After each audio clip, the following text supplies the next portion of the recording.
এই লক্ষ্য আসলে কি? এই লক্ষ্য তাই যা আমরা পেতে চাই। এই সংসারে সুখী কে হয়? সুখী সেই যে তার লক্ষ্য পেয়ে গেছে। দুঃখী কে হয়? দুঃখী সেই যে তার লক্ষ্য এখনো পায়নি। এবারে প্রশ্ন এখন এটাই যে লক্ষ্য সবাই পেতে চায়, লক্ষ্য পাওয়ার জন্য সবাই প্রাণপণ চেষ্টাও করে, তাহলে সবাই তাদের লক্ষ্যে পৌঁছতে পারে না কেন? ঠিক আছে, কোথাও না কোথাও কিছু না কিছু কমতি থেকেই যায়, যাই বাধা থাক। আজকে আমি আপনাকে একটা উপায় বলবো এই লক্ষ্য পাওয়ার জন্য। একটা কাগজ নিন, তাতে একটা চিহ্ন বানান, সেটাই হবে আপনার লক্ষ্য। এবারে সেই লক্ষ্যে পৌঁছানোর একটা পথ বানান। এবারে এই যাত্রাকে ভিন্ন ভিন্ন ভাগে বিভাজন করে দিন। এবারে এটা হলো আপনার পরিকল্পনা। এবার এই পরিকল্পনা ক্রমানুসারে আপনি পালন করতে থাকুন, এটাই হবে আপনার চেষ্টা।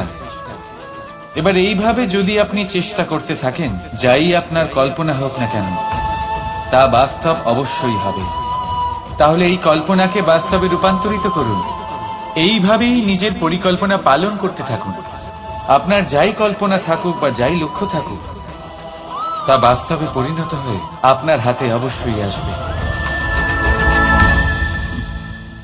রাধা রাধা। কথা মানুষের পাওয়া সবচেয়ে অদ্ভুত উপহার। এই কথাই মানুষকে এই সংসারের সমস্ত প্রাণীর থেকে ভিন্ন করে তোলে, সংসারের সবচেয়ে উপরে নিয়ে যায়। এই কথার কারণেই আমরা একে অপরের সাথে ভাব আদান প্রদান করি। আমি আমার মনের ভাবনা অন্য কাউকে ব্যক্ত করতে পারি, অন্য কেউ তাদের ভাবনা আমাকে ব্যক্ত করতে পারে। এই কথাই আমাদের সবচেয়ে বড় ঢাল। এবারে দেখুন, আপনি নিশ্চয়ই লক্ষ্য করেছেন, কারোর কথা মধুর হলে লোকে তাকে ভালোবাসে, তাকে নিজের বন্ধু বানায়। সেইভাবেই যদি কারোর কথা কঠোর হয়, তাহলে লোকে তাকে ঘৃণা করে, তাকে নিজের শত্রু মনে করে। এই কথাই ভাষা হয়ে আমাদের ইতিহাস রচনা করে। তবে আমরা কি সত্যি বাণীর বিষয়ে অতটাই ভাবি যতটা আমাদের ভাবা উচিত? ভেবে দেখুন, মানুষের কথা বলতে শিখতে কত সময় লাগে। কোনো বালক 1.5 বছর বয়সে কথা বলতে শেখে, কেউ 2 বছরে, কেউ 3। এবার দেখুন, মানুষ 1.5 বছর বয়সে কথা বলতে শিখে গেলেও তার কি বলা উচিত এটা সারা জীবনেও শিখতে পারে না। এর উপরে মনোনিবেশ করুন, এটা বোঝবার চেষ্টা করুন কি বলা উচিত। নিজের কথা শুদ্ধ করুন, নিজের কথা মধুর করুন, আর সেই মধুরতার সাথে আমার সঙ্গে বলুন রাধা রাধা। ক্রোধ, লোকে বলে যে এই ক্রোধ পাপেরই মূল, কিন্তু সত্যি কি এই ক্রোধ পাপের মূল? একটু ভেবে দেখুন, এই ক্রোধ বাস্তবে আসলে কি? এই ক্রোধ একটা অনুভূতি যা আপনার মধ্যে হঠাৎই অসীমিত তেজ সঞ্চালন করে। এবারে আমি আপনাকে কিছু উদাহরণ দিচ্ছি যাতে আপনি বুঝতে পারেন যে ক্রোধ আপনার জন্য ভালো কি না। যদি কারোর সাথে অন্যায় হয় আর এটা দেখে আপনার ক্রোধ হয়, আর এই ক্রোধ আপনাকে তার সাহায্য করতে প্রেরণা যোগায়, তাহলে এই ক্রোধ অবশ্যই ভালো। যদি কোথাও আপনি দেখেন যে কোনো নারীর উপরে অত্যাচার হচ্ছে আর সেটা দেখে আপনার ক্রোধ হয়, আর এই ক্রোধ আপনাকে তার সাহায্য করতে সাহস যোগায়, তাহলে এই ক্রোধ অবশ্যই ভালো। যদি এই সংসারে কোথাও আপনি কোনো অনৈতিক কাজ বা ছলনা দেখেন আর আপনার তাতে ক্রোধ না হয়, কিছুই অনুভব করেন না, তাহলে এটা কাপুরুষতা। তার মানে এটাই যে আপনি আপনার মনুষ্যত্ব হারিয়ে ফেলেছেন। তাই এটা বোঝার চেষ্টা করুন, আপনার ক্রোধের তেজের ব্যবহারের ওপরে নির্ভরশীল হলো এই ক্রোধ আপনার জন্য পাপের সমান, নাকি এই ক্রোধ আপনার জন্য পুণ্যের স্থাপক। রাধা রাধা। মোহ। শাস্ত্রে লেখা আছে যে মোহ শুধু সেই ব্যক্তিকেই নয়, বরং সেই আরেক ব্যক্তিকেও বিনাশ করে দেয় যার ওপরে সেই মোহ আছে।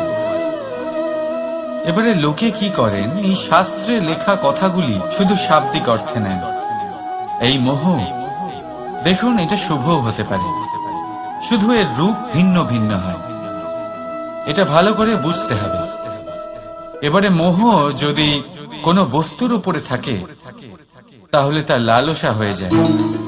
মোহ কোনো বিশেষ ব্যক্তির উপরে হয়ে গেলে তা প্রেম নয়, আকর্ষণ হয়ে যায়। মোহ কোনো চাহিদার উপরে হয়ে গেলে তা বাসনা হয়ে যায়, বানাতে চাইবে। ভেবে দেখুন, সিদ্ধান্ত আপনার। রাধা রাধা। অভিমান, আত্মসম্মান, অহংকার, দেখতে গেলে এই তিনটি শব্দ ভিন্ন ভিন্ন, কিন্তু এর মূল আধার একই, আত্মসম্মান। এবার যদি কথা বলি আপনার শরীরে, আপনার সংস্কৃতি, আপনার সম্পর্কে, তাহলে অভিমান থাকা স্বাভাবিক।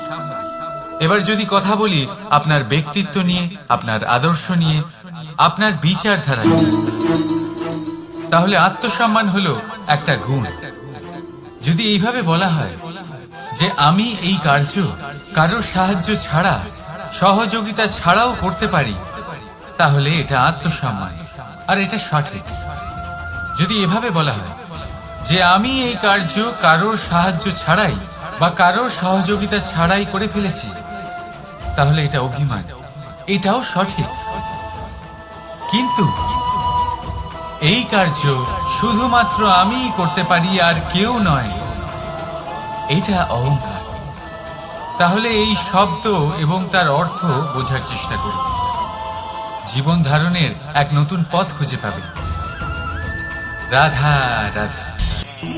বাবার এক মিত্র ছিলেন, বড়ই দুঃখী ছিলেন, বিপদে পড়েছিলেন। কি করবেন? ব্যবসা ভালোভাবে চলছিল না, বাড়িতে শান্তি ছিল না, সমস্ত জায়গায় ক্ষতি হচ্ছিল। তাই উনি একজন জ্যোতিষীকে দেখালেন। জ্যোতিষী বললেন, আপনার যে বাড়ি আছে সেটা আপনার জন্য অশুভ, আপনার এই বাড়ি পাল্টে ফেলুন। উনি বাড়ি পাল্টে ফেললেন, তবুও ওনার সমস্যার সমাধান হলো না। তারপর একজন জ্ঞানী ব্যক্তি ওনাকে বললেন যে আপনার জামা কাপড়ের যে রং, সেটা বিপদকে আমন্ত্রণ জানাচ্ছে, এই জামা কাপড়গুলিকে পাল্টে ফেলুন। উনি সেগুলো পাল্টে ফেললেন, তাও সমস্যার সমাধান হল না। আবার একজন জ্ঞানী ব্যক্তি বললেন যে আপনার আশেপাশে যে মানুষজন রয়েছে তারা এটা চায় না যে আপনি সফল হন, তারা আপনার ক্ষতি চায়, তাদের সাথে সমস্ত সম্পর্ক ভেঙে ফেলুন। তো উনি সম্পর্ক ভেঙে ফেললেন, কিন্তু তাতেও ওনার জীবনে কোনো পরিবর্তন এলো না। তার মানে তিনি বাড়ি পাল্টালেন, জামা কাপড় পাল্টালেন, সম্পর্ক পাল্টালেন, যেটা পাল্টালেন না তা হলো স্বভাব। এই যে স্বভাব, এটা অত্যন্ত গুরুত্বপূর্ণ। এই স্বভাবই আপনার ব্যক্তিত্ব তৈরি করে। তাই নিজের স্বভাব শুধরে ফেলুন, তাতে ভালো পরিবর্তন আনুন, সবকিছু ভালোই হবে। রাধা রাধা। সংসারে প্রত্যেক ব্যক্তি কোনো না কোনো রূপে ঈশ্বরকে মানে। কেউ মূর্তি রূপে, তো কেউ তত্ত্ব রূপে, কেউ ভাবনা রূপে, আবার কেউ স্বভাব রূপে। কেউ নিজের মধ্যে পরমাত্মা খোঁজে, আবার কেউ অন্যের মধ্যে। কারোর কাছে জ্ঞানই পরমাত্মা। সংসারে প্রত্যেক মানুষই কোনো না কোনো রূপে তার ঈশ্বরকে পেয়েই যান। কিন্তু একটা কথা বলবো, ঈশ্বর প্রথমেই নিজের একটা স্বরূপ পৃথিবীতে আপনার কাছে পাঠিয়ে দিয়েছেন। সেই স্বরূপ হল আপনার মাতা, আপনার মা, সেই মা যিনি আপনাকে জন্ম দিয়েছেন। কিন্তু প্রত্যেক মায়ের মধ্যে ঈশ্বর অবশ্যই থাকে। রাধা রাধা। আপনি নিশ্চয়ই দেখে থাকবেন যে প্রদীপের নিচে অন্ধকার থাকে, যে প্রদীপ সংসারকে আলোকিত করে সেই প্রদীপের নিচেই অন্ধকার। এবারে অনেক মানুষ আছে যারা এই বিষয়টা এইভাবে দেখে যে ব্যক্তি নিজের সমস্যার সমাধান করতে পারে না আর গোটা সংসারকে উপদেশ দেয়। কিন্তু এইটা দেখার আরো একটা দৃষ্টিভঙ্গি আছে, আর সেটা হচ্ছে যে স্বয়ং জ্বলে সংসারকে